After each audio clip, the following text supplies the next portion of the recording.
Renacast.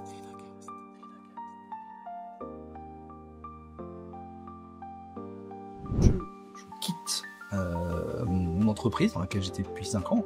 Et donc, là, j'ai eu cette idée, sans avoir vraiment d'idée concrète, de me dire, pourquoi pas lancer un truc.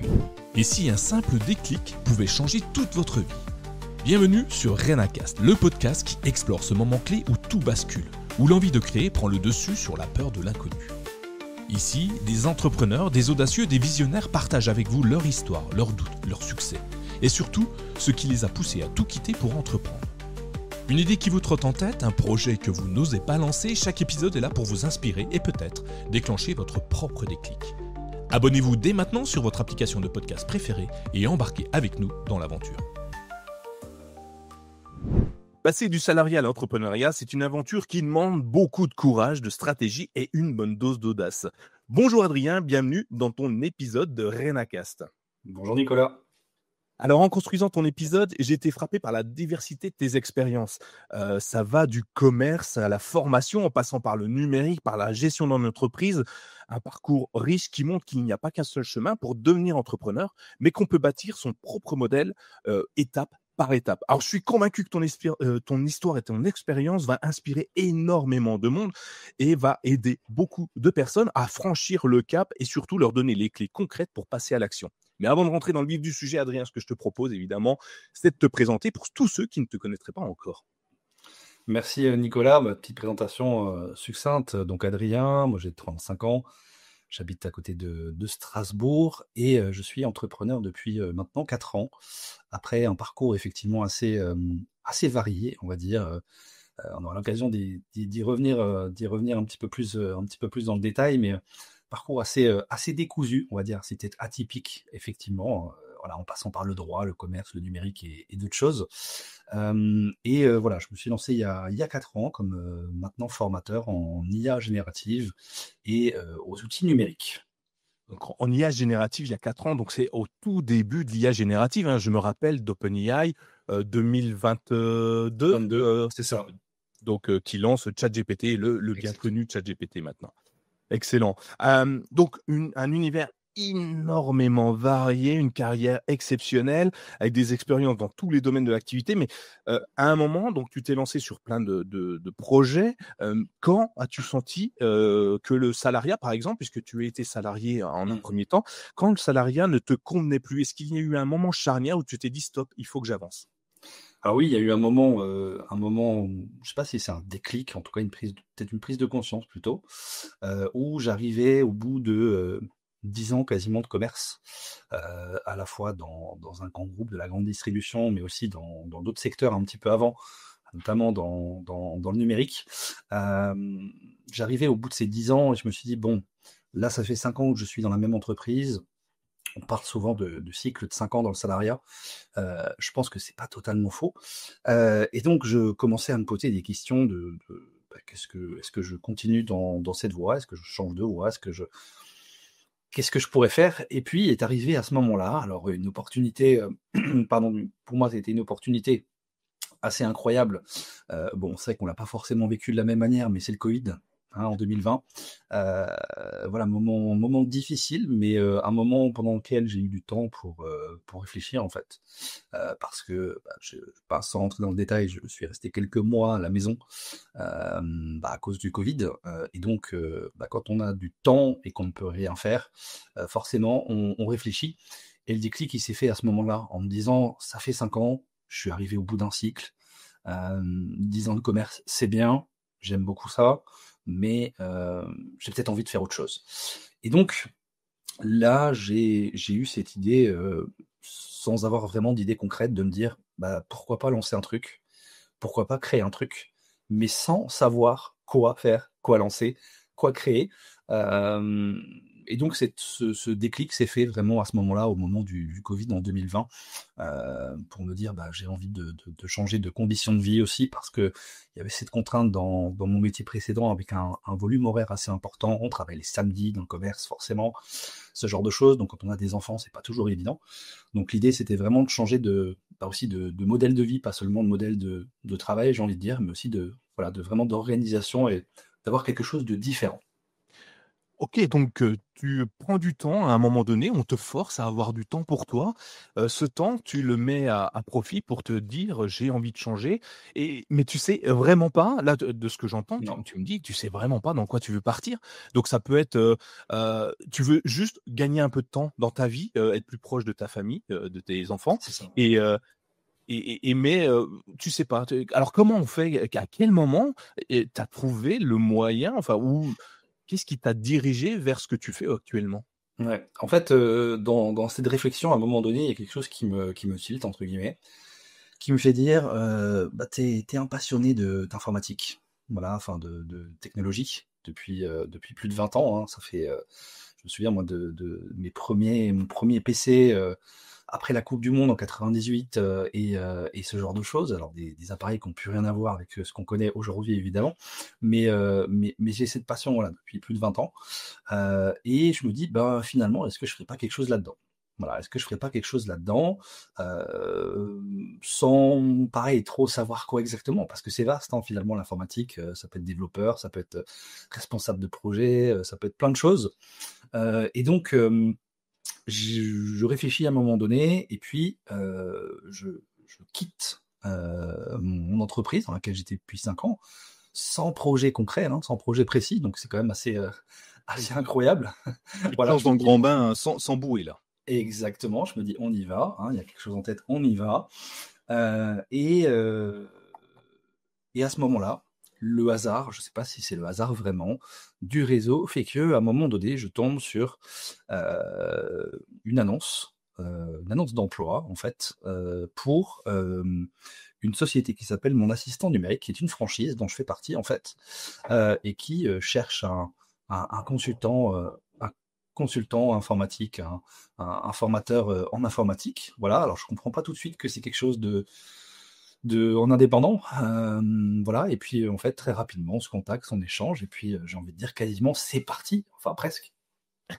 Effectivement, donc ouais, donc tu te lances dans le grand bain, tu deviens formateur numérique pour une franchise. Donc tu crées une franchise, enfin tu Je rejoins une C'est franchise. ça, On exactement. reviendra peut-être dessus parce que Bien ça sûr. ça ça inspire pas mal de choses et beaucoup de questions. Moi, j'ai une question qui me semble importante dans ce cas. Donc tu as un emploi fixe, clair, bien défini dans une Mmh. structure plutôt, solide, Oui, où ton salaire tombe tous les mois et tu as à c'est peu ça. près, connaissance de la somme exacte que tu vas toucher à la fin du mois. Tu as une famille, des enfants. Mmh. Comment ton entourage à ce moment-là te dit: «Ouais, écoute, tu gentil Adrien, mais qui va ramener, de l'argent pour, ramener la Mmh. soupe à la maison, en fait?» Bah, il y a pas spécialement de réaction à ce moment-là, honnêtement, de réaction négative. C'est plutôt des réactions, on va dire, d'encouragement parce qu'en fait, il y a vraiment cette idée de construire quelque chose, en termes d'équilibre de vie, en fait, en termes de parcours de vie, et donc d'avoir une meilleure organisation, d'avoir, plus de temps pour moi, plus de temps pour, la famille et cetera. Donc il y a pas de réaction d'hostilité ou ce genre de choses. C'est plutôt assez, je vais pas dire neutre, c'est pas le terme, mais voilà, plutôt une réaction plutôt positive, globalement. Voilà, plutôt positive. Donc on t'encourage quand même, dans la démarche ou tu dois te battre en te disant: «Non, non, je ne veux plus être salarié, je veux absolument être à mon compte, être libre de mon temps», ou parce que ça peut être compliqué, à gérer tout ça? Oui, effectivement, ça peut être compliqué, mais voilà, c'est vraiment plutôt, une posture de soutien et pas une posture de négative ou d'alerte ou ce genre de choses. Donc ça, c'est plutôt intéressant parce que c'est important, hein, mine de rien, Oui. dans le parcours et dans ce choix, heu, d'être soutenu et d'avoir ces encouragements. Donc ça fait partie de la construction, de l'entrepreneuriat. Donc voilà, vraiment pas de réaction, négative. Évidemment, des questions qui se posent forcément, hein, bien sûr sur l'aspect financier, c'est important et on pourra peut-être en reparler. Mais voilà, plutôt une bonne réaction positive, au premier abord.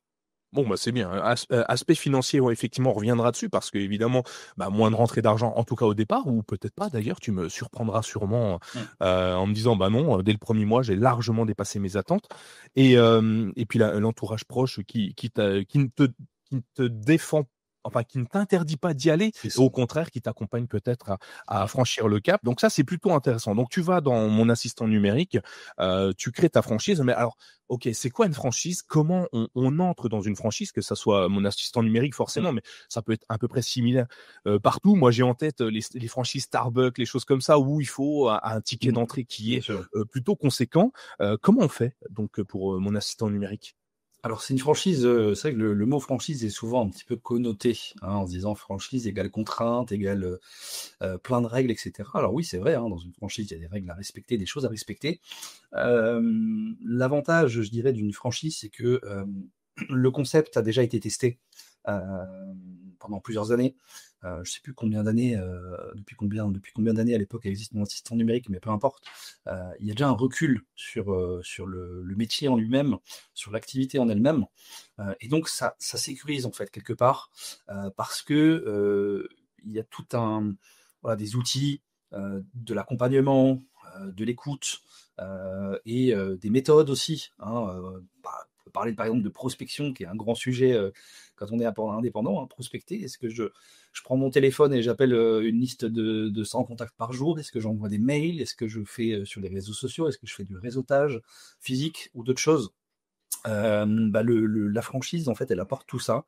Elle apporte cette sécurité dans le lancement avec, voilà, des outils, des conseils, de l'accompagnement et cetera, et donc c'est pas, enfin, en tout cas, je parle pour la franchise dans laquelle je suis, c'est oui, il y a des règles bien sûr à respecter, hein, et forcément, c'est normal parce que derrière on représente aussi une marque, j'ai envie de dire, mais c'est vraiment l'aspect, accompagnement humain. Voilà, accompagnement humain qui est hyper intéressant, hyper important, et donc quand on veut se lancer, que c'est sa première boîte, bah, j'ai envie de dire que la franchise peut être un modèle, effectivement assez intéressant.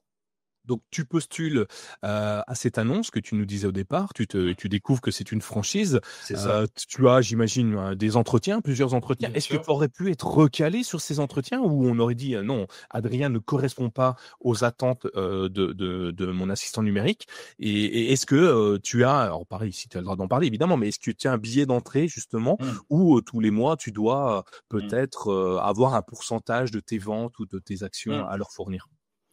Alors en fait, je suis pas alors recalé, je sais pas, l'histoire ne le dira jamais, j'ai envie de dire. Mais en fait, le contact passe vraiment bien. Il y a de bons échanges dès le départ. Je crois que c'est important le ressenti aussi quand on lance un projet, alors que ça soit en franchise ou avec d'autres partenaires peut-être, d'avoir un bon ressenti avec effectivement les personnes qui sont autour de nous, c'est hyper important effectivement. Alors oui, effectivement, il y a déjà une première difficulté au moment où je souhaite rejoindre, je dirais du coup la franchise, c'est qu'il y a effectivement un ticket d'entrée. Alors j'ai plus le montant en tête à l'époque honnêtement, mais c'est de plusieurs milliers d'euros, hein, le ticket d'entrée, et en fait le constat est tout simple, c'est qu'à l'époque, non pas que j'ai pas totalement les fonds, mais je veux pas par sécurité venir, taper dans mon épargne et puis, utiliser tout ce que je peux avoir de côté comme argent. Donc il me faut trouver un financement pour couvrir ce droit d'entrée et pouvoir un début de trésorerie pour lancer l'activité. Et là, il y a pas 36 solutions. C'est soit, on a, la famille qui accompagne, soit on a un gentil banquier ou pas, soit on trouve des partenaires. Et moi, c'est un petit peu un mix. Alors non pas tout ça, parce qu'à l'époque les banques me disent, «Ouais, non, bon, c'est pas trop» et cetera. Donc c'est un petit peu compliqué. Donc il y a la famille, hein, qui vient effectivement m'aider sur, une partie de ce droit d'entrée, et il y a surtout un partenaire qui est assez connu, en tout cas, enfin, quand on s'intéresse un petit peu à l'entrepreneuriat, mais quand on ne s'y intéresse pas, on ne connaît pas forcément. Ce partenaire, c'est l'ADI, hein, l'ADI qui, est une structure qui propose en fait des microcrédits pour les entrepreneurs. Alors oui, les taux d'intérêt sont pas les mêmes que les taux d'intérêt dans une banque classique, hein, ils sont plus élevés, mais ils proposent, voilà, vraiment des financements, pour les entrepreneurs qui se lancent, parfois même des personnes qui peuvent être, dans des situations bancaires difficiles, par exemple, et donc les intérêts, je dirais, de ce financement vont aider d'autres entrepreneurs à lancer leur projet, à créer leur projet. Donc il y a une dimension un petit peu sociale, je dirais. Donc ça, c'est hyper important. Donc voilà, c'est comme ça que j'arrive du coup à passer ce frein qui pour moi a été, je pense, le plus gros frein, d'avoir un capital de départ, parce que on ne sait pas, on n'a pas envie, encore une fois, de taper dans ses économies, hein. On veut garder une épargne de précaution, de secours, un matelas de sécurité. Donc du coup, il faut trouver voilà, des financements externes. Et voilà, les banques classiques, je vais pas leur jeter la pierre, mais des fois, elles comprennent pas très bien, elles savent pas trop, etc., etc. Là, on était après le Covid, donc forcément, peut-être période un petit peu plus compliquée pour elles. Donc, elles sont beaucoup sur la réserve, et puis si elles n'ont pas tel document ou telle chose, ou etc., pour elles, c'est assez difficile. Et je dois juste noter quelque chose, c'est que le parcours justement pour obtenir un financement auprès de l'ADI, ça s'est fait hyper simplement. Enfin voilà, on m'a bien sûr demandé d'envoyer des documents et on m'a posé plein de questions, ce genre de choses, mais ça s'est fait de manière très simple. Donc voilà un petit peu ce frein. Et puis pour répondre totalement à ta question, oui, comme toute franchise, il y a un pourcentage du chiffre d'affaires qui est reversé tous les mois. Mais en contrepartie, on a accès à des outils, à de l'accompagnement et voilà, à différentes choses. Voilà, donc c'est un pourcentage, effectivement, qui n'est pas si élevé que ça, mais qui répond derrière à un vrai service. Et ça, c'est hyper important. Ah, c'est génial. Donc ADI, c'est ça? ADIE. ADIE, ok. Donc c'est un organisme qui est national, c'est ça? Exactement. Ils sont présents partout en France, effectivement. Ils ont des relais dans chaque région, même dans chaque département peut-être, avec des conseillers qui accompagnent effectivement, voilà, quand on est entrepreneur, hein, je ne veux pas dire de bêtises, mais il me semble même, par exemple, que des personnes qui, à un moment donné, ont pu être interdites bancaires ou ce genre de choses, c'est des situations qui peuvent arriver, hein. Des fois, on a des parcours de vie qui font que, voilà, malheureusement, on se retrouve dans des situations difficiles. Ils sont en capacité de les accompagner. Voilà. Donc ça, c'est bluffant parce qu'il y a des personnes qui, voilà, n'ont peut-être pas de famille ou de soutien familial, pardon, ou d'accompagnement familial en termes financiers. Et donc se diriger à un partenaire qui peut m'accompagner et qui croit en moi et qui voilà, m'accompagne aussi régulièrement dans le projet, c'est hyper intéressant. Donc c'est vraiment du microcrédit solidaire en fait. Voilà, je cherchais le terme avant, c'est du microcrédit solidaire. Excellent, intéressant pour effectivement trouver les premiers fonds C'est ça. pour démarrer ton activité. Alors toi, du coup, ils t'accompagnent aussi dans la dépense de cet argent, par exemple, pour pas le brûler trop vite, pour pas aller trop dans les excès et t'acheter la plus grosse voiture d'un seul coup parce que tu dois. Est-ce qu'il y a un accompagnement sur les dépenses? Alors, il n'y a pas un accompagnement vraiment sur les dépenses, hein, mais il y a plutôt des petits points réguliers qui peuvent être faits avec eux sur voilà, savoir comment se porte l'activité par rapport à ce qu'on s'était dit, est-ce que ça avance bien, est-ce que c'est conforme, etc. Voilà, l'idée c'est que tant que tout se passe bien en termes de remboursement des échéances de prêt, pour eux, il n'y a pas de souci. Hein, je dis, il n'y a pas de souci. Voilà, je sais qu'ils ont des accompagnements aussi sur certains sujets dans certaines régions, ils vont faire des petits ateliers, ce genre de choses. Mais voilà, ils demandent bien sûr de justifier les dépenses, évidemment, avant l'obtention du prêt. Mais derrière, c'est plutôt assez souple l'accompagnement et assez fluide avec, comme dit, des petits points réguliers avec le conseiller qui nous est attribué ou la conseillère et des petits moments d'échange qui sont toujours intéressants. Excellent. Donc du coup, une structure qui t'accompagne. Toi, tu as mon assistant numérique. Donc je dirais que je vais être méchant, tu as choisi la simplicité puisque tu vas dans un endroit où une structure qui est déjà bien établie et en soi, c'est pas plus mal. Tu as la certitude d'avoir un accompagnement complet. On peut nous les contacter si dans ma région, j'ai pas d'assistant numérique présent. N'importe qui peut aller sur leur site ou envoyer un mail pour peut-être les aider. Ce qui est intéressant, c'est toi, j'ai beaucoup interviewé de personnes qui se lancent dans le numérique, alors dans le débannage informatique, dans l'aide, dans la formation, et qui se lancent tout seuls à leur compte et ils galèrent pas mal à trouver du client, à avoir du financement, des choses comme ça. Donc j'imagine que mon assistant numérique t'accompagne beaucoup plus que si tu es tout seul dans ton coin. Peut-être un conseil fort à donner. J'imagine qu'on peut parrainer des nouveaux à rentrer dans la franchise. Tu laisseras ton lien de parrainage si jamais ça existe. On ne sait jamais. Top. Au niveau de mon assistant numérique, finalement, c'était la structure qui t'a accompagné. Est-ce qu'il y a eu d'autres structures en plus de l'ADI et de mon assistant numérique qui t'ont permis de mieux structurer ton projet final? Non, il n'y a pas d'autres structures, spécifiquement, c'était vraiment les 2 grosses structures, hein, l'aspect métier, enfin l'aspect, activité et l'aspect financier, c'était vraiment les 2 plus gros partenaires. Pas eu d'autres partenaires spécifiquement qui m'ont, vraiment accompagné dans le projet. OK, bon, en tout cas, ça t'a permis d'arriver où Mmh. tu en es aujourd'hui, avoir une position assez intéressante, sur ton cœur d'activité et ça, c'est hyper étonnant. Je t'ai vu, moi, alors pour ceux qui, ne le savent pas, je te connais déjà un petit peu, mais je Ouais. t'ai vu évoluer, ces 4 dernières années, vraiment, très fort, dans ton domaine d'activité en tâtonnant à droite, à gauche de temps en temps et puis en te Mmh. recentrant très souvent, sur un projet et ce projet aujourd'hui donc sur, la formation sur, de l'intelligence artificielle est Mmh. assez, prenant, je crois, hein, puisque j'ai quand Oui, même eu oui. du mal à t'avoir au micro et c'est plutôt bien, c'est une bonne idée. Mais alors, OK, tu as tout, la structure est mise en place, tu sais ce que tu veux faire, tu es accompagné, tu as le deal qui va bien derrière. Comment on fait pour trouver, ben, ses premiers clients? Parce que Mmh. bon, c'est pas très compliqué, faire du coaching, faire de la formation, il faut quand même le faire à quelqu'un. Comment tu as fait? Bah, j'ai eu de la chance, c'est que ma première cliente, c'est un collègue de mon assistant numérique qui me l'a envoyé du coup. Donc ça c'est bien, c'est la première, hein, mais une, c'est pas beaucoup. Donc il faut effectivement, effectivement aller développer tout ça. Et là, il y a une phrase qui m'a marqué, à l'époque et qui me marque toujours aujourd'hui, une phrase d'un des cofondateurs, Mathieu, qui est un des cofondateurs de la franchise, qui, disait pendant la formation, puisque quand on est intégré dans le réseau, on a une formation de 3 jours, hein, au siège de la franchise. Voilà, on transmet les concepts et puis, voilà, du commercial et d'autres choses. Qui disait, bah, c'est simple, hein, c'est que quand tu sais pas quoi faire dans ton entreprise ou que tu as pas de clients, bah, il y a un truc tout simple, c'est que tu prends tes baskets, tu mets tes plus belles baskets aux pieds et puis tu vas parcourir, j'ai envie de dire, les rues autour de chez toi, les villages et cetera. Donc de faire en fait de la prospection, en fait, c'est l'image, pour dire que, trouver ses clients, en fait, il faut sortir, hein, il faut sortir. Alors à l'époque, je le comprends pas tout de suite au début, je le fais un petit peu, mettre des flyers dans les boîtes aux lettres, laisser des flyers dans les commerces. Ça m'apporte quelques clients au début, hein, des petits coups de téléphone de temps en temps.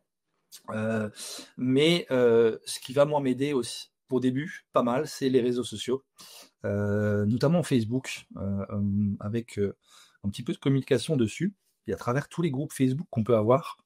Bah, le fait de savoir qu'il y a quelqu'un proche de chez soi qui peut être là pour de la formation, un petit peu de dépannage, ce genre de choses, puisque je faisais pas mal de dépannage à l'époque pour commencer, ce que je fais, beaucoup moins aujourd'hui. Ça m'arrive de temps en temps, mais c'est plutôt, plus rare, on va dire.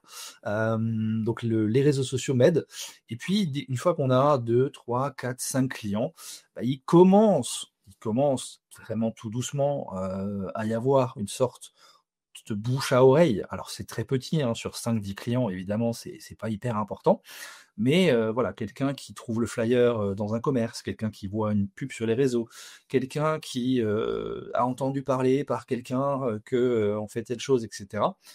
Bah, voilà, quand on est dans un milieu rural, hein, parce que j'habite à côté de Strasbourg, côté campagne du coup, ça peut aller assez vite, hein, ça peut aller assez vite et donc c'est comme ça qu'on trouve les premiers clients, c'est en multipliant en fait il faut des vues, il y a personne qui va venir frapper à la porte et qui va, trouver notre numéro de téléphone quelque part, par hasard, puis dire: «Ah bah tiens, bah oui, ah bah lui, ça fait 10 ans que j'attends, hein, voilà, il arrive». Non, ça n'existe pas. Il peut y avoir un peu de hasard parfois, la fiche Google, ce genre de choses, le site internet, mais globalement, il faut se retrousser les manches au début pour, trouver les premiers clients et ça, c'est hyper important et il faut le faire beaucoup, beaucoup, beaucoup, beaucoup au début. Ouais et du coup, bah, c'est simple, hein, il faut se bouger, hein, Mmh. mais au début, du coup, les premières semaines, les premiers mois, est-ce que tu avais pas cette boule au ventre ou ce stress en te disant: «J'ai Mmh. peut-être choisi la mauvaise branche ou je me suis trompé»? Alors non, parce que, les premiers mois sont importants parce que on n'a pas beaucoup de clients et ça, c'est un conseil que je vais donner aux personnes qui peut-être veulent se lancer un jour. C'est des mois qui sont importants pour se structurer en fait, pour s'organiser. Comme on n'a pas beaucoup de clients au début, alors sauf dans certains cas où on peut avoir effectivement beaucoup de clients dès le départ, mais globalement on n'a pas beaucoup de clients au début. On en profite pour voilà, pour vraiment s'organiser, bah, définir quels sont les outils qu'on va utiliser. Est-ce qu'il y a telle ou telle activité qu'on fait pas? Comment on se positionne niveau tarif? Ça aussi c'est la grande question, c'est quel tarif je mets, hein? Voilà, donc au début on a un peu peur, on est hésitant quand on parle de ces tarifs au téléphone, en se disant, je commence à dire le chiffre et j'entends la voix de la personne en retour, hein, je l'ai vécu, donc je sais ce que c'est, et c'est assez difficile au début, mais c'est comme ça fait partie de l'apprentissage. Donc, il n'y a pas d'angoisse au début parce que on sait que la première année, la deuxième, peut-être la troisième, sont des années qui sont difficiles. Il faut beaucoup investir de temps dans la prospection, dans la communication, ce genre de choses, et qu'on n'a pas forcément toujours les résultats qu'on pourrait espérer. Donc voilà, il faut de la patience, et les premiers mois, c'est beaucoup de courage et beaucoup de travail pour faire en sorte que si on a peur de ne pas avoir de clients ou que ça ne marche pas, ou si on se pose déjà des questions, de transformer tout ça et se dire non, je suis sur la bonne voie et je suis sur le bon chemin. Donc oui, c'est pas parce qu'on n'a pas de clients qu'on n'a pas de travail et qu'on ne doit pas aller les chercher justement. Exactement. Et donc ça, tu le prends bien, ça te permet de te poser, de t'organiser et d'aller prospecter. Donc tu l'as dit, tu imprimes des flyers, tu les mets dans les boîtes aux lettres, tu fais comment dans les boulangeries, C'est ça. des endroits spécifiques? Ouais, les commerces, tous les lieux de passage, en fait, j'essaie de trouver les lieux de passage, hein, toutes les petites boulangeries du secteur, les supermarchés, hein, c'est tout bête, mais il y a le petit panneau des annonces dans les supermarchés, ça fonctionne encore assez bien. Il y a encore beaucoup de personnes qui regardent ce genre de panneau. Un peu de com, effectivement, sur les réseaux, notamment sur Facebook, comme je le disais avant. Et voilà, donc beaucoup de diffusion d'informations et beaucoup de communication dès le départ pour être le plus visible possible, puisqu'encore une fois, voilà, on débarque dans un secteur, et puis il y a personne qui nous attendait, et personne qui était là en train de dire oui, ça faisait 10 ans que je vous attendais, monsieur. Non, bon, ça marche pas comme ça, hein, voilà. Donc on peut penser que voilà, on annonce qu'on se lance et que on va avoir plein de clients tout de suite. Non, c'est pas le cas. Hein, ça prend du temps, ça prend des semaines, ça prend des mois, et c'est pas évident, mais il faut en profiter pour faire tout ce qui est important de faire au départ, sur ce que je disais avant, sur se structurer notamment. Ok. Donc un Facebook Ads ou un Google Ads, ça peut être des choses intéressantes. Exactement, c'est des outils qui sont intéressants, notamment Facebook Ads. Moi, j'aime bien parce que ça coûte pas très cher et qu'on n'a pas besoin de mettre des budgets assez importants en ciblant 20 km, 30 km, 40 km autour de chez soi. Ça permet d'avoir des retours. Alors, pas forcément des personnes qui vont tout de suite être clientes, mais des personnes qui vont s'abonner à la page, qui vont envoyer un message pour poser des questions, qui vont demander des tarifs, un flyer, ce genre de choses. Donc ça fait de la visibilité, et je pense qu'au départ, oui, de se prévoir un budget au-delà des flyers traditionnels, hein, les pubs Facebook, peut-être d'autres supports de communication spécifiques, hein, je pense aux petits journaux qu'il peut y avoir dans la commune, ce genre de choses. Alors c'est gratuit, donc ça faut en profiter et c'est plutôt bien, mais simplement mettre une petite annonce dans le journal de sa commune, voilà, je suis une nouvelle entreprise, je viens de me créer. Voilà ce que je fais. Moi, je ne l'ai pas fait tout de suite la première année, j'ai dû le faire la deuxième ou troisième année. Mine de rien, on a quelques retours comme ça. Donc, il faut investir un petit peu tous les supports de com, et puis prévoir bien sûr un budget communication au départ, parce que, encore une fois, la visibilité au début, il faut y mettre beaucoup d'énergie pour peut-être pas beaucoup de retours, mais c'est ces premiers retours qui deviendront des premiers clients. Et puis, voilà, le cycle est lancé, j'ai envie de dire. C'est bien. Donc, du coup, oui, il faut pas négliger les supports. Est-ce que, tiens, j'ai une question. Est-ce que tu te rends aux activités sportives dans ton village, dans la ville, avec un t-shirt écrit "Mon assistant numérique" dans le dos ou des choses comme ça? Est-ce que c'est porteur, ça? Est-ce que tu vois, j'imagine un peu plein de choses. Les kermesses, est-ce que tu y vas? Est-ce que ça a toujours un impact significatif comme ça pouvait l'être auparavant? Alors, pas spécialement, non. J'ai pas le super t-shirt façon Superman, ou je sais pas quoi, avec super mon assistant numérique dessus. J'en ai un, mais je le mets pas forcément dans des événements comme ça. Par contre, il y a un truc, moi, je pensais pas, qui m'a apporté, alors pas tout de suite les premières années, je l'ai fait il y a à peu près 1 an maintenant, c'est de marquer son véhicule, hein, de floquer, de marquer son véhicule. Alors moi, ma voiture, on la voit de loin, hein, parce que je l'ai tellement marqué qu'on la voit de loin, mais c'est très bien fait, hein, c'est vraiment super joli. Et régulièrement, j'ai des appels, des personnes qui voient ma voiture sur un parking, à tel endroit, etc. Et qui, j'en vois même des fois qui prennent en photo. Je me dis, ok, ils prennent en photo ma voiture, oui, ils prennent en photo le numéro de téléphone qu'il y a dessus, donc c'est bien. Voilà, de toute façon, c'est pas une Ferrari, donc il n'y a pas de souci. Mais non, les événements sportifs, tout ça, je je fais pas spécialement, comme dit au début. J'ai fait voilà, le bulletin de la commune, ce genre de choses. J'ai fait des petits journaux dans la boîte aux lettres, les commerçants et artisans de votre secteur, donc de la pub payante du coup, parce que ça c'est des trucs privés. Mais sinon sur le reste, événements locaux, non, franchement pas spécialement, parce que pas forcément le temps ou pas forcément l'envie de le faire. Et je pense que ça demande beaucoup, beaucoup d'énergie pour voilà, des retours peut-être minimes, mais je peux me tromper, hein, peut-être qu'il y a des personnes chez qui ça peut être très intéressant et très porteur, ce genre de choses. OK, donc on a vu, tu te défonces sur la communication quand même, hein, tu mets les moyens. Ensuite, et maintenant que tu as diffusé ton message un petit peu à droite, à Mmh. gauche, il faut le construire Mmh. forcément, parce que si on t'appelle, il faut être prêt. Tu en parlais, des prix par exemple. Mmh. Très souvent, on ne sait pas où se positionner quand tu viens du monde du salariat, les prix sont fixés par ton patron, tu portes son projet, pas le tien. Comment on fixe un prix? Alors sans forcément donner les tiens, sauf si tu en as envie, mais comment on fixe un tarif, pour se dire: «Bon, c'est le bon tarif, je suis au juste prix, avec cette somme-là», qui peut paraître parfois indécente pour certaines Oui. personnes, pour Mmh. d'autres, ridicule. Mmh. Comment on fait? Bah, il y a plein d'éléments qui peuvent influencer un prix. D'abord, il faut regarder ce que fait la concurrence. Je crois que ça, c'est la première chose.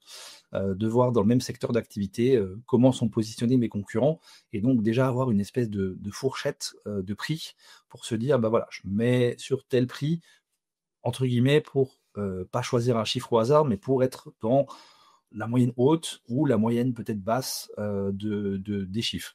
Donc voir les concurrents, ça c'est important, hein, pour pas être évidemment totalement, décroché de ce que font les autres, à moins qu'on ait vraiment quelque chose qui le justifie et une offre de service exceptionnelle qui justifie qu'on soit totalement décalé par rapport aux concurrents. Ensuite, il y a quelque chose de très important qu'on fait au début normalement, hein, quand on lance un projet, on fait ce qu'on appelle un business plan. Et donc forcément, la question des prix, bah, là, elle se pose tout de suite parce que dans le business plan, bah, on a un objectif de chiffre d'affaires et donc voilà, un objectif de chiffre d'affaires, c'est combien de clients j'ai besoin ou combien de projets j'ai besoin pour faire ce chiffre. Donc très, très, très rapidement, on se pose la question des prix. Il faut se la poser le plus rapidement possible, je dirais, dans le projet, parce que des prix, du chiffre d'affaires, va découler un truc très simple, bah, c'est la rémunération qu'on va se verser, hein, du coup derrière. Donc ça aussi, je dirais que moi, il y a ces 3 éléments, les concurrents, le modèle économique de l'activité et le niveau de vie, en tout cas la rémunération qu'on souhaite avoir avec son activité. Donc ça, c'est propre à chacun, hein. Il y a des personnes qui, voilà, ont une autre activité à côté ou ont un conjoint, une conjointe qui a une bonne activité, donc ils n'ont pas besoin de faire, des chiffres, colossaux. Mais, il y a voilà, ces 3 éléments qui mis ensemble font qu'on arrive à avoir un prix, qui pour moi peut être le plus juste possible, mais je dirais que les prix sont pas figés en fait, hein. Il y a des prix de référence. Moi j'ai des tarifs, par exemple pour je parlais de dépannage tout à l'heure, quand je fais un dépannage à domicile, une installation, un ordi, bah, il y a un tarif, horaire, hein, qui s'applique, qui est fixé. Alors, là j'ai un peu de chance parce que c'est la franchise qui a fixé ces tarifs, que je suis libre ou pas de respecter. Donc c'est vrai qu'au début sur ça m'a aidé. Par contre, sur la partie formation, il y a des tarifs, moyens, des tarifs de référence, des tarifs en dessous desquels on n'a pas envie de descendre. Ça peut être aussi ça, hein, le travail sur les tarifs, de se dire: «Je n'ai pas envie de descendre en dessous de tel tarif horaire parce que sur le marché, ben, on descend pas en dessous de ce tarif», par exemple. Et en fait, on se la pose tout le temps la question des tarifs, finalement. Est-ce que je suis trop cher? Est-ce que je suis pas assez cher? Est-ce que j'aurais pu faire un devis différemment? Moi, je me souviens de mon premier devis de formation, j'ai aucune idée de ce que je dois facturer, et littéralement aucune idée. Parce que j'ai mes tarifs de base sur de la prestation classique, mais sur une formation sur, je crois à l'époque c'était 2 jours, quelque chose comme ça. On me sollicite d'ailleurs très, très rapidement. Je crois que c'est au bout de 2 mois que j'ai cette première demande, donc je me dis: «Bon, bah, OK, comment je vais faire?» Et donc, bah, on va regarder les tarifs que font les autres, on va regarder, les tarifs moyens qu'on peut trouver sur internet et puis on regarde, bah, OK, qu'est-ce qui va me rester en fait, hein, une fois que j'aurai fait cette formation pour, bah, payer mes charges, pour, voilà, me rémunérer moi-même et cetera. Donc voilà, c'est je pense plusieurs éléments qu'il faut mettre dans la balance pour du coup venir fixer ces tarifs. Et encore une fois, je pense qu'il y a pas de tabou sur les tarifs. Oui, ça peut choquer, hein, parfois quand on dit: «Bah, voilà, c'est, 60 €, 70, 80 € de l'heure, hein, la prestation». Bah oui, mais en fait derrière l'État prend une partie, hein. On le sait que voilà, hein, les entrepreneurs contribuent assez fortement à tout ce qu'il peut y avoir, et c'est comme ça. Mais il faut pas voilà, rester figé non plus. Et donc on peut très bien aussi avoir des tarifs qui, en fonction du projet, en fonction de la demande, peuvent évoluer et peuvent être des tarifs fluctuants. C'est ce que moi je fais sur la formation, hein. J'ai pas de tarifs, j'ai des tarifs de référence, mais en fonction du projet, si c'est 1 jour, 2 jours, 3 jours, si c'est à 1 heure de chez moi, à 10 minutes, bah, c'est pas forcément le même tarif parce que, bah, économiquement, c'est pas pareil pour moi. Voilà, donc je pense qu'il faut pas avoir de tabou là-dessus et il faut se poser la question tout de suite au lancement du projet, avant de lancer le projet, pardon, de quel tarif je mets et quel est peut-être le seuil psychologique en dessous duquel je ne vais pas descendre pour, ne pas perdre en rentabilité et puis avoir une activité qui fonctionne. Et donc, ce que je comprends, tu fixes les tarifs en fonction de ce que tu veux, Mmh. à la fin, mais le statut de l'entreprise va influer sur le Oui. tarif, j'imagine. Et aujourd'hui, comment tu as choisi ton statut, d'entreprise? Est-ce que l'assistant numérique t'a aidé ou, Mmh. comme j'ai eu David Mescolini qui m'expliquait dans un épisode passé, qui lui conseillait d'aller voir un comptable, un expert Ouais. comptable qui l'accompagnerait. Toi, comment tu as fait? Alors moi, c'est un petit peu particulier, parce que ça s'est fait j'ai changé de statut en cours de route, ce qui peut arriver aussi. La franchise m'a effectivement au départ, conseillé un statut, hein, donc une SASU, et une micro-entreprise puisqu'en fait, du coup, on a une casquette aussi, service à la personne et donc la réglementation nous impose d'avoir 2 structures distinctes, hein, donc j'ai 2 structures. Et donc je choisis, assez classiquement ce qui m'est recommandé, mais je commence aussi à m'informer, avant de me lancer auprès d'experts comptables justement pour, savoir le statut et cetera. Je garde le statut qui m'est proposé et en fait en cours de route, il y a quoi? Il y a à peu près 1 an et demi, je sais plus, 2 ans maintenant, j'ai changé de statut pour justement des questions, de rémunération, par rapport aux cotisations sociales et cetera, où j'avais un statut qui correspondait plus à mon projet, on va dire, «de vie» entre guillemets. Parce que c'est ça aussi, hein, c'est, avoir une micro-entreprise, bah, pourquoi pas, mais il faut que ça corresponde au projet de vie. Avoir, une SARL, bah, OK, c'est une chose, avoir une SASU, c'est une chose. Qu'il faut bien réfléchir aussi par rapport à, voilà, comment je souhaite me rémunérer. Ça, c'est un sujet qui est un petit peu, pas je vais pas dire tabou, mais qu'on n'aborde pas trop dans l'entrepreneuriat, et donc en fonction des charges, en fonction de l'activité, en fonction du mode de rémunération et cetera, bah, on va choisir tel ou tel statut, qui sera peut-être le plus adapté ou le moins avec le moins de contraintes, je dirais, par rapport à son projet. Donc moi, je pense qu'il faut, voilà, être accompagné, quand on n'a pas de franchise qui peut nous accompagner ou autre. Je pense qu'effectivement l'expert comptable reste, l'interlocuteur de référence. C'est d'ailleurs souvent avec lui qu'on va faire le business plan d'ailleurs, au départ. Donc forcément, il est là pour conseiller, pour accompagner sur le choix de la structure. Et puis tous les dispositifs qu'il peut y avoir, hein, les CCI, les réseaux les réseaux de conseils pour la création d'entreprises, etc. Alors aujourd'hui, au niveau local, il y a plein de structures qui peuvent conseiller. Même l'ADI, dont on parlait tout à l'heure pour le financement, hein, on a parlé un petit peu à un moment donné de structures, de formes juridiques. Je pense qu'il faut multiplier les points de vue, alors pas en prendre 10 parce que trop de points de vue, ça peut être compliqué à choisir. Mais voilà, un expert comptable, peut-être un réseau de création d'entreprise, et puis un autre entrepreneur dans le domaine ou une autre personne de référence. Et ça permet déjà d'avoir, voilà, un vrai avis, une vraie opinion sur quel statut on va choisir. Parce que c'est hyper important, hein, c'est hyper important, ça conditionne plein de choses sur la réussite et la viabilité, la pérennité économique de l'entreprise. Donc il ne faut pas se planter, on peut changer de statut en cours de route. C'est ce que j'ai fait parce que à un moment donné, mon projet de vie, on va dire, a évolué et mon activité a évolué. Mais voilà, choisir le bon statut dès le départ, c'est hyper important. C'est top, ouais. Donc toujours, un avis avisé, d'un expert comptable peut être Mmh, utile. De toute façon, en fonction des entreprises, sauf la micro-entreprise, je crois, tu es obligé d'avoir un comptable derrière. Donc c'est ça. autant, aller tout de suite avec, la personne Mmh, qui peut t'accompagner tout au long de ta carrière. Bon, ça n'empêche pas de devoir changer d'expert comptable de bien temps en sûr. temps, mais en tout cas, c'est bien de commencer avec quelqu'un qui a déjà les clés, de la réussite. Une fois que tu as fait tous tes tarifs, tu as tout créé, tu as trouvé Mmh. tes premiers clients, comment tu t'organises? Comment tu structures tes actions au quotidien? Alors, l'organisation, bah, il y a d'abord, l'agenda, hein, ça c'est le b.a.-ba évidemment, je dirais. Alors, l'organisation, bah, l'optimisation, ce qu'on fait pas forcément au début, c'est l'optimisation en termes de rendez-vous. Quand j'ai un rendez-vous là, un rendez-vous là, un rendez-vous là, d'avoir une optimisation aussi en termes de déplacement. Quand on se déplace, quand on a un business qui fait qu'on se déplace pas mal, ce qui est mon cas, d'optimiser tout ça.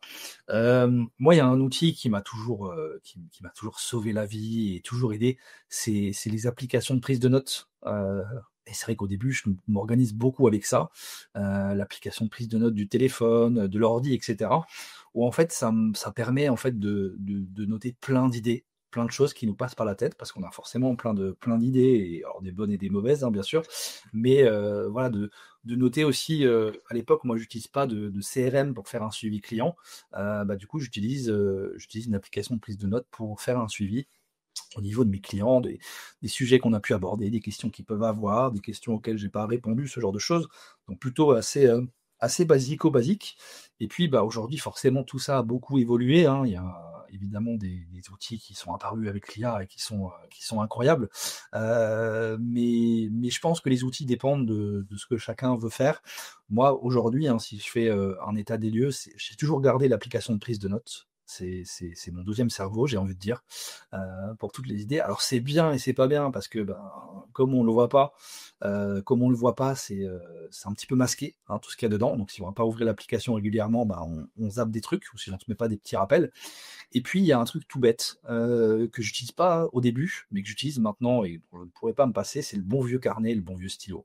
Ça, je crois que c'est hyper important, parce que ça aide, voilà, et pareil, à faire des petits comptes rendus, des petites prises de notes dans des réunions, dans des rendez-vous, ce genre de choses. Et moi, je sais que régulièrement, je prends le carnet et puis je l'ouvre, voilà, en grand, j'ai envie de dire. Et puis je regarde, je relis des choses. À un moment donné, quand je me pose des questions, quand j'ai besoin de retrouver une info, le petit carnet, même si je suis très numérique évidemment, ça reste quand même hyper important, et ça aide à mémoriser effectivement, et à se souvenir de pas mal de choses. Donc le bon vieux carnet stylo, ça reste un outil indispensable. Voilà, donc des applications type agenda, type application de prise de notes, le bon vieux carnet, j'ai envie de dire, classique. Et puis après, tout ce qui va être logiciel de suivi client, ça c'est important, un CRM. Alors il y a plein d'outils qui existent. Moi, la franchise m'en met un à disposition, donc c'est plutôt assez pratique.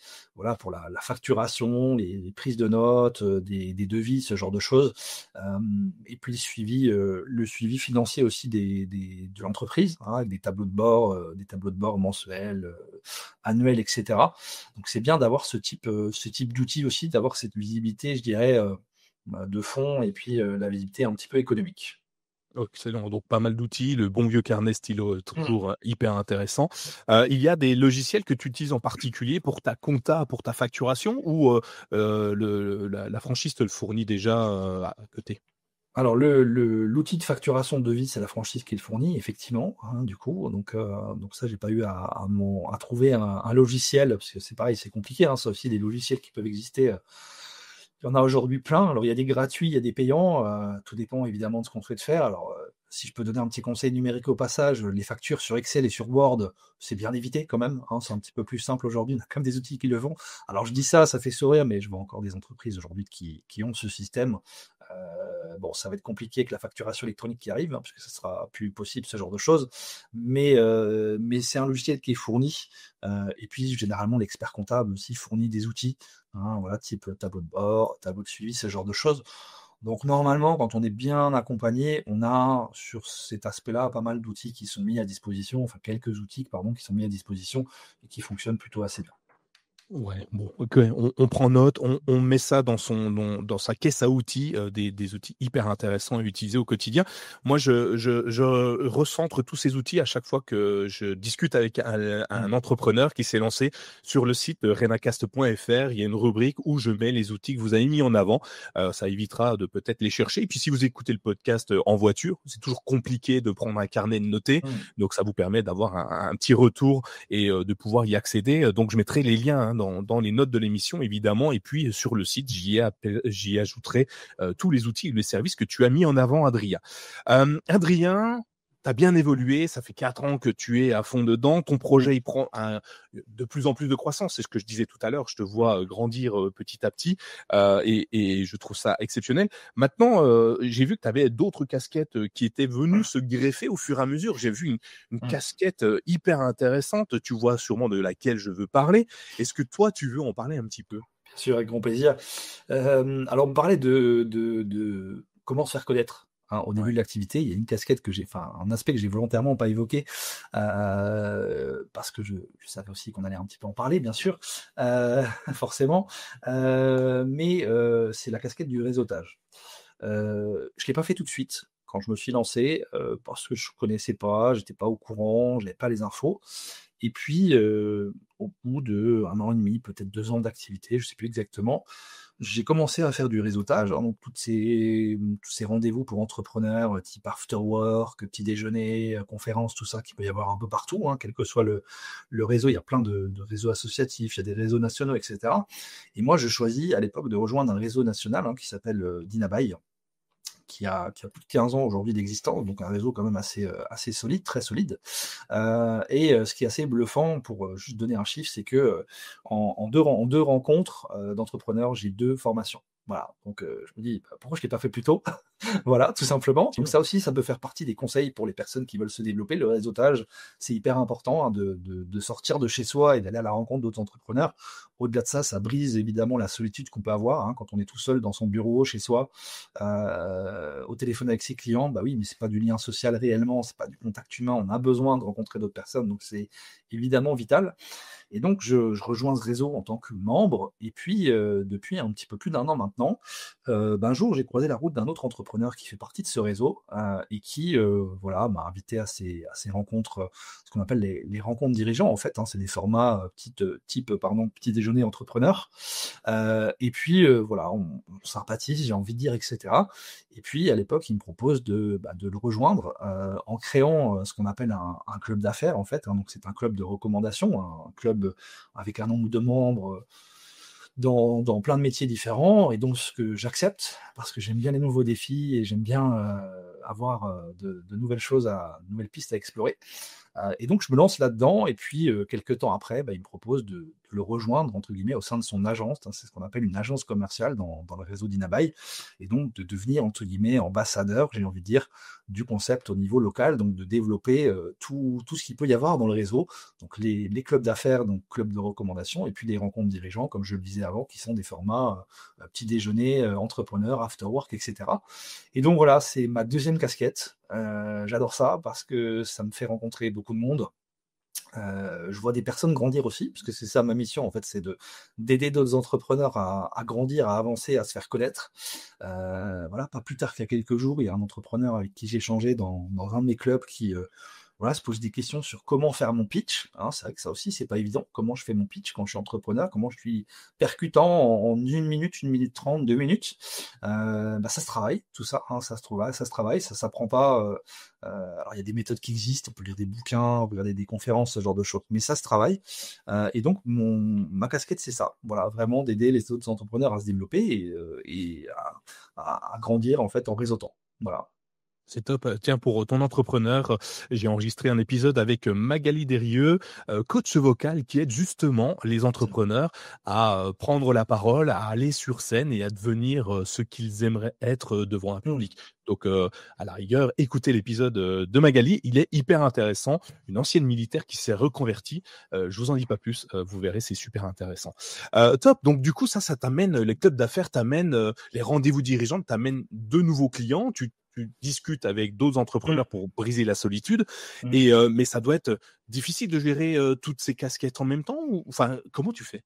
C'est l'organisation, c'est beaucoup d'organisation. Je crois que la clé, c'est de tout, hein, de toute façon, dans la vie, c'est l'organisation. Plus on est organisé, mieux c'est. Et donc, l'avantage, c'est qu'il y a beaucoup de choses qui sont planifiées en amont sur ce genre de rendez-vous. Donc, j'ai une visibilité aussi pour pouvoir m'organiser dans mon agenda. Alors, il y a certaines semaines où c'est un peu sport, hein, je le cache pas, évidemment. Des fois, c'est un petit peu... D'avoir une double casquette, c'est pas toujours évident. Mais globalement, ça se gère plutôt assez bien quand il n'y a pas d'imprévu, etc. Ça se déroule plutôt sans accroc, j'ai envie de dire. Voilà. Eh ben, écoute, c'est génial, tant mieux. L'agenda numérique est super intéressant.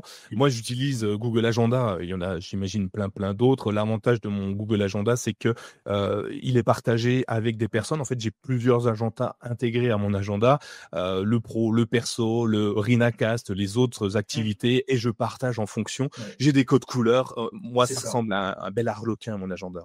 Ouais, bah, moi, c'est pareil, j'ai Google Agenda aussi et voilà, de 3 ou 4 calendriers avec, 3 ou 4 couleurs différentes et comme ça, c'est vrai que visuellement, quand tu regardes ton agenda, bah, tu sais si c'est du pro, du perso ou je sais pas, une activité sportive ou d'autres choses. Donc ça, c'est hyper intéressant aussi comme technique d'organisation, d'avoir des agendas avec des couleurs. Même maintenant, moi, je mets les tâches dans l'agenda, ce que je faisais pas avant, hein, de mettre les tâches. Bah, voilà, je sais que telle journée, j'ai telle tâche, telle tâche, telle tâche à faire et puis ça me permet d'avoir un suivi. Puis si à un moment donné j'ai oublié ou je sais plus si j'ai fait telle chose ou telle chose, bah, je sais que je peux la trouver dans mon agenda. Ah bah si c'est bon, tu as marqué la tâche comme terminée, tu l'as faite et tout va bien.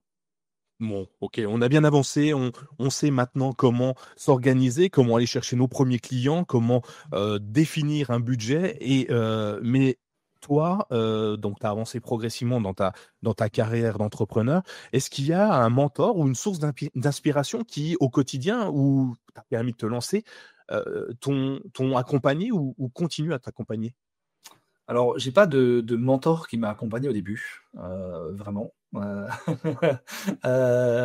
spécifiquement, mais plutôt des d'autres entrepreneurs. Alors je vais pas faire original, mais des entrepreneurs connus qui m'ont aidé dans leur discours et dans ce qu'ils ont pu dire, hein. Des gens comme, évidemment, Xavier Niel dont je suis fan absolu, des Éric Larchevêque, des, Marc Simoncini et cetera. C'est des entrepreneurs que j'ai beaucoup regardé en fait et que je suis depuis beaucoup d'années et c'est vrai que de s'inspirer en fait de ce que d'autres ont fait, alors oui, c'est d'autres échelles et ils ont réussi à des niveaux très importants, mais je trouve que c'est hyper intéressant et hyper positif voilà, de prendre du temps aussi régulièrement pour regarder ce genre de personnes, de voir ce qu'ils peuvent dire et des conseils qu'ils peuvent donner.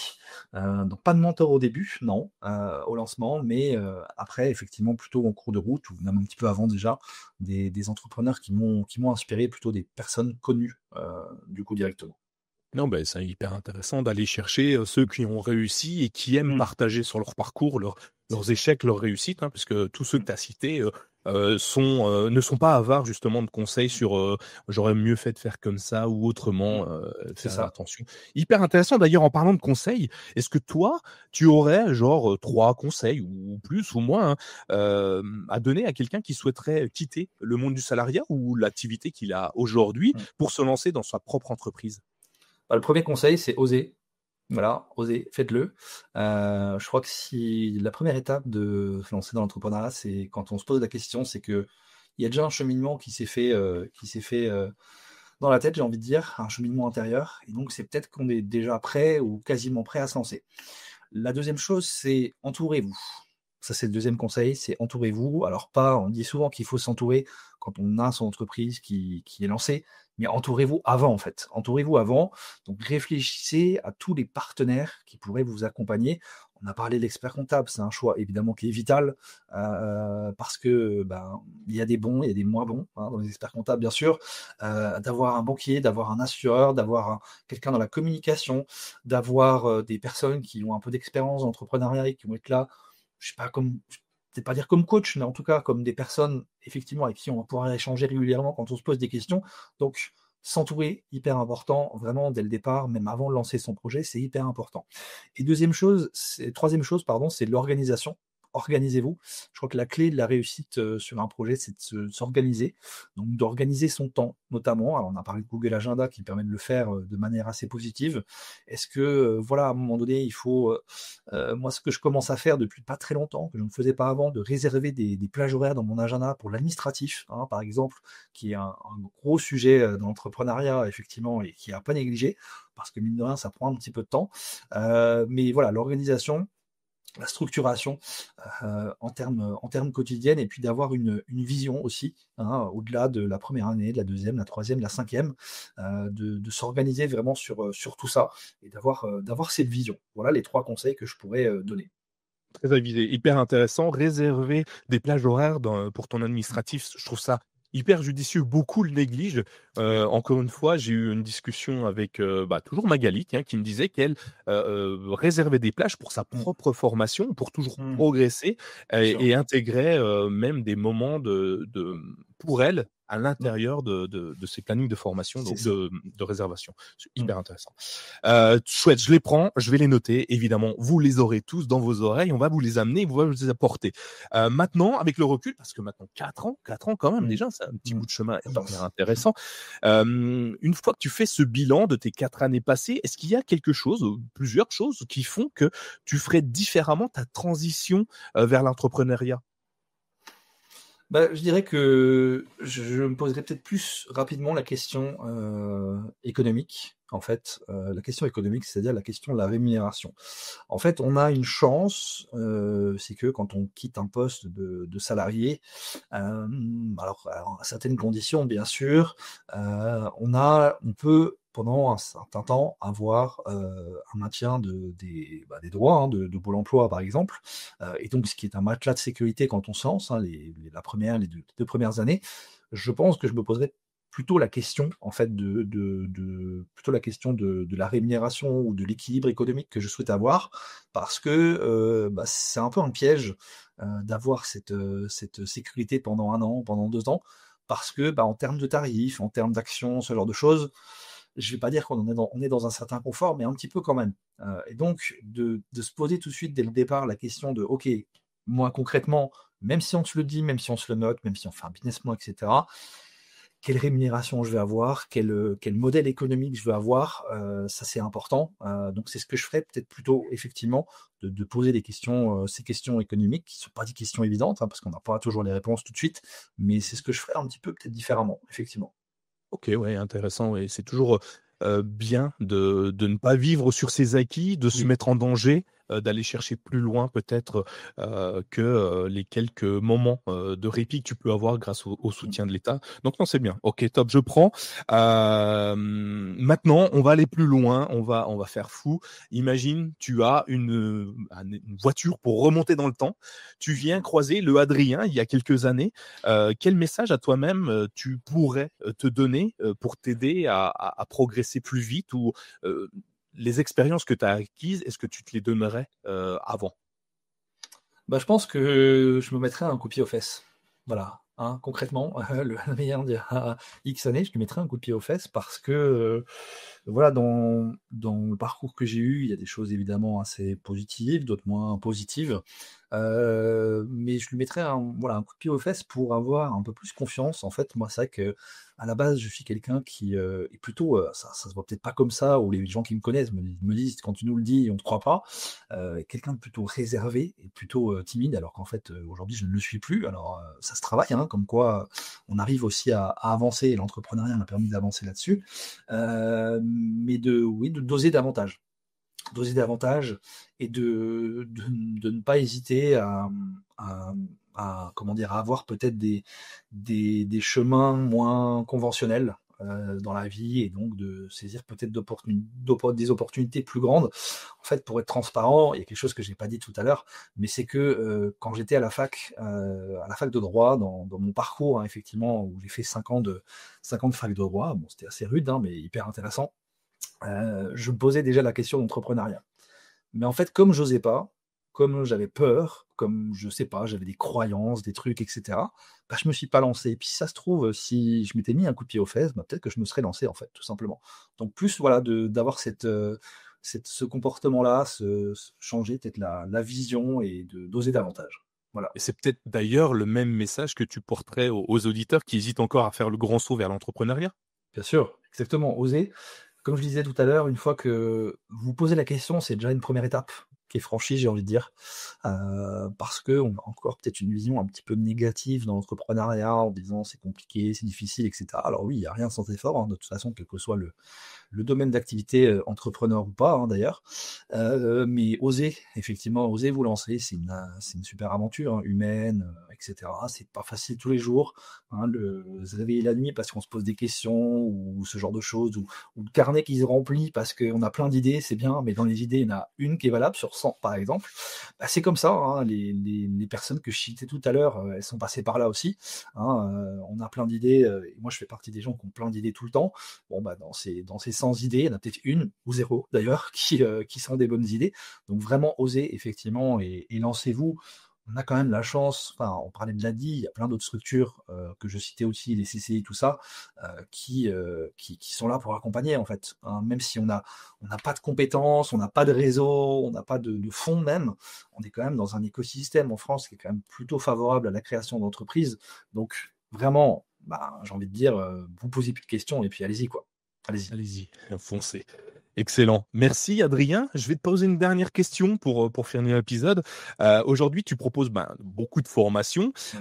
Est-ce que pour nos auditeurs, tu pourrais leur proposer, je sais pas, une petite remise, une ristourne sur tes formations s'ils viennent de la part de Renacast avec genre le code promotion Renacast. Évidemment, il faut que ça soit la première fois qu'ils viennent te voir, hein, histoire de pas trop abuser. Mais est-ce que tu as la possibilité de fournir ça à nos auditeurs? Bien sûr, pour les auditeurs de Renacast, et évidemment, comme tu as dit, sous réserve que je les ai jamais accompagnés, hein, du coup, que ce soit des nouveaux clients, je vous propose 10% sur toutes mes formations IA, que ce soit en présentiel ou en distanciel. Donc, si vous avez envie de découvrir ce que c'est l'IA générative, ou si vous l'utilisez déjà, mais vous avez envie de franchir un cap, d'aller plus loin dans l'utilisation de l'IA générative au quotidien, dans votre métier, etc., je propose 10% sur toutes mes formations, tous mes accompagnements en IA. Et on fait comment? On te contacte en privé ou... C'est ça, on me contacte en privé sur LinkedIn, hein, où je suis pas mal présent. On me donne le code qu'on mettra dans la vidéo, hein, le code Renacast. On va se dire ça comme ça, et puis ou un autre code.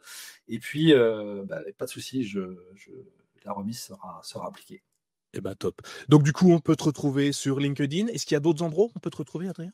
À peu près tous les réseaux sociaux, je dirais. Facebook, LinkedIn, non. Après, je suis beaucoup sur LinkedIn parce que professionnellement, c'est un réseau hyper preneur et ça sera peut-être un conseil supplémentaire bonus, j'ai envie de dire, pour les personnes qui nous écoutent. Investissez aussi sur LinkedIn. C'est une super vitrine pour les entrepreneurs, pour se faire connaître, pour se développer. Donc pareil, n'hésitez pas là-dessus.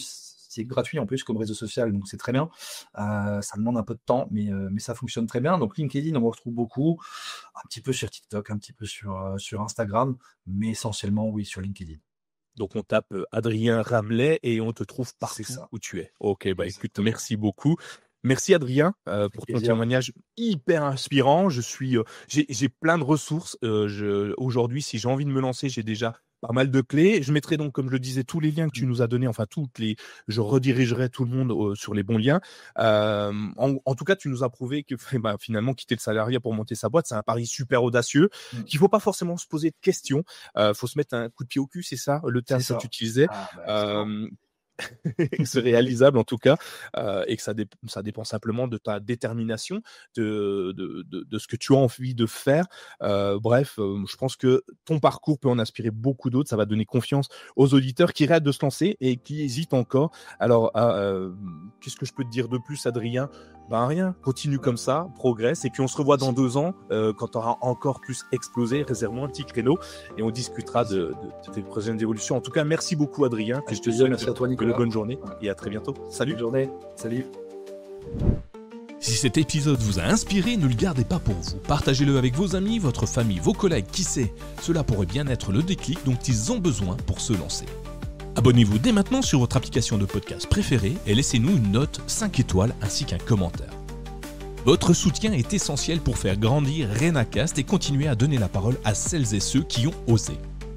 À très vite pour un nouvel épisode et surtout, osez passer à l'action.